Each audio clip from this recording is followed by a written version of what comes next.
aka GK Fralin. Please call me Glenda. We went roading today. My husband has had this week off for vacation, and we thought, gotta do something fun. Anyway, this is the day that has actually been nice enough, not a lot of humidity, and we were able to go. And I just about said no, because I was just bumming, and I was just feeling, I almost convinced myself I just wasn't feeling good. I mean, there's times when you're just not feeling good, and then there's times when you just, I don't know, if you just don't want to feel good, or if you just think you don't feel good. I don't know. Who knows? Anyway, I didn't want to get up. But I had told him I wanted to go somewhere. We got out a little late, but we went down to a Pony Express station it's called Rock Creek Station. It's a few miles from here. But anyway, we went down. We got to go through the museum. They let me take some video inside there. I'll show some of that. I'm not sure how much of it actually, I got a lot, but I don't know how much of it is really looks that great or entertaining. I'll put it that way. I don't know how much of it is really that entertaining. But anyway, we will go to Rock Creek Station now. See you there. Well, we've just arrived at Rock Creek Station, and my husband just went into the office thing here. That eczema patch just... Anyway, it is a Pony Express station, but I don't know if we'll be able to get to that point or not, because I'm on a scooter. I'm going to be on a scooter. So it depends on what's available, because there are a lot of places that are rutted by, they left the ruts from old covered wagons and stuff. And, because I imagine it's probably part of the Oregon Trail as well. There's a lot of pieces of Oregon Trail, Lewis and Clark Trail, Pony Express, and all that around the northern Kansas and southeast Nebraska areas. So what amazes me is how short the Pony Express actually lasted, and we give it, it's just so ingrained in our history. So it just really does amaze me. Yeah. There it goes. That's a buffalo head in Skull. Skull, yes. Buffalo skull. Where are you from? We're just from Wymore. Oh, you're not too far away. No. So, a bunch of old stuff. There's a really corroded horseshoe there. Yeah. Oh, look at that gun. Gun down in the creek. Look at that gun. Now, is the, what do they call it, the stock, is it missing? Or is it just The handle. the handle? Yeah. That's just a pistol. Yeah. Oh, okay. Yeah, I get it. And then those are some pocket knives there. Oh, those are, oh, really? They look like straight razors, but they are. Yeah, they're pocket knives. Huh. Well, that's interesting. These are like shackles for what, a horse or No, for... they're the bits. Oh, horse bits. Dummy, I grew up on a farm. I rode horses, but we didn't have those kind of bits. Well, that's for an oxen. Oh, no wonder. It looks so big and it doesn't have the curve in it. But then they probably, I don't know if they did for horses back then either. Ah, oxen. We've only seen oxen on TV. Not anymore? Okay. Road wrenches.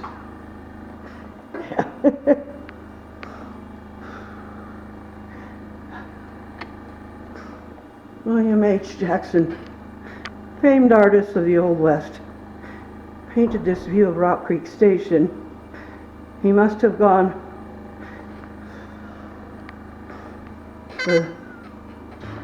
by the historic photograph because he mistakenly painted the scene reversed. Well, that's oh, Collie. Well, that's okay, as long as we know it's in reverse. Now there's a bridle bed, not an oxen bed. There. Okay, Joseph. Let's go over here. Now there is a Pony Express saddle. I'm imagining. It says down here, Pony Express saddle and mochila replica.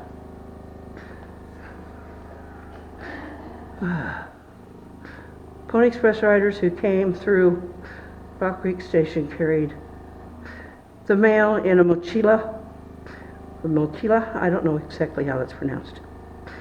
It was thrown over a fresh saddle horse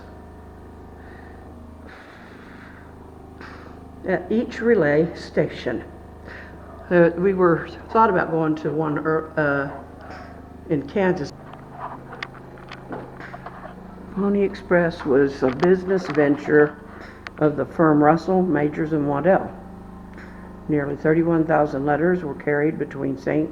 Joseph and San Francisco from April 3rd, 1860 to November 2nd, 1861. See, it didn't last very long at all, compared to what we think it did. Okay, I'm going to bed in here just for a minute. The noises you hear, okay, that kind of low motor type noise, that is my portable concentrator. And you'll hear these little puffs of, like air, or you'll be able to tell that's what they are now that I tell you.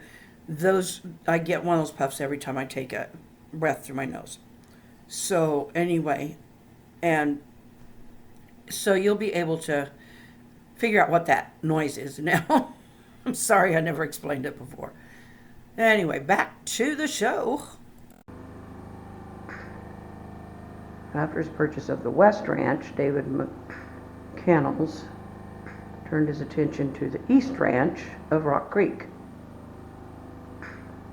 Not branch, ranch. There in over the creek was an immediate financial success.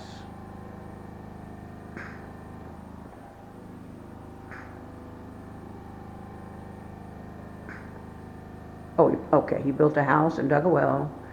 His new toll bridge. Aha! The toll bridge went across the creek. That was...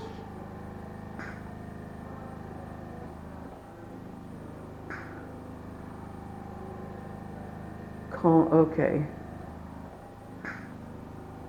In 1861, he sold the East Ranch to the Overland Stage Company. Disagreements culminated in the infamous shooting on July 12, 1861, involving Wild Bill Hickok. Is that interesting, or what? Glad I reformatted this card before we came here. There's some muskets and rifles and a pistol, a pistola.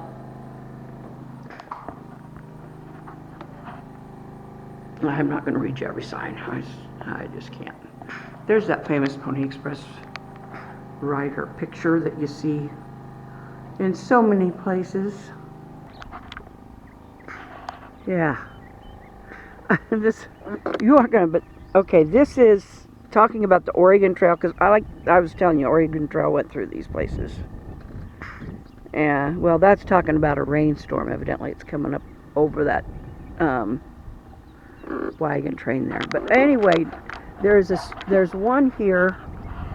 Well, I'm not going to try, but year by year, it calls it immigration. Not immigration, emigration. with an E, by year and destination. So some were going to California, some Utah, some Oregon.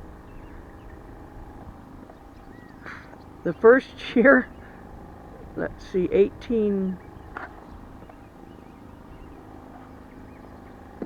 my sun's in my eyes. Oh, 1840. Sorry. Oh, golly. I'm sorry for myself. 1840, there were 13 total to Oregon. Now, I'm kind of thinking they were probably the ones who blazed the Oregon Trail. And then the others came after, because the next year the numbers picked up to all of those destinations, to like in the 20s and 30s.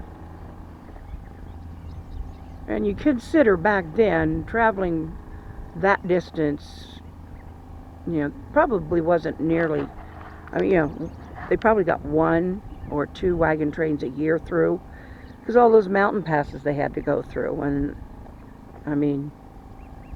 for Utah it would have just been the Rockies, but if you're going on out to Oregon and California, there's others. I don't think any of them are small. It's just some of them are closer. They sure look it, but I think there's more distance between them than we think. Anyway, see, bunches of bud mills. But like I said, we don't have probably as many of them as people think we should, but they're not spending the money to put them up either. And my battery is about halfway down, and it has a tendency when it does that to just go very quickly. Okay, that was our day. There was a lot of stuff I didn't put in, but it would have got boring if I'd added everything from the museum in there. But I do want to give a special thank you to the Nebraska Park Service for allowing us to film inside the museum. And if you ever get a chance to go to one of those Pony Express stations, and just, oh man, go, because the information, if you like history, the information is absolutely, it's romance. It is. It's romantic to know our history. And, there's a lot of romance around the Pony Express and stuff, but I care about you, and I love you. And if anyone out there is having an especially problem, you know that this group, we get each other's backs. Even if we don't know you're having a problem, we're there for you, and you know that. So I love you, I care about you, and hasta mañana.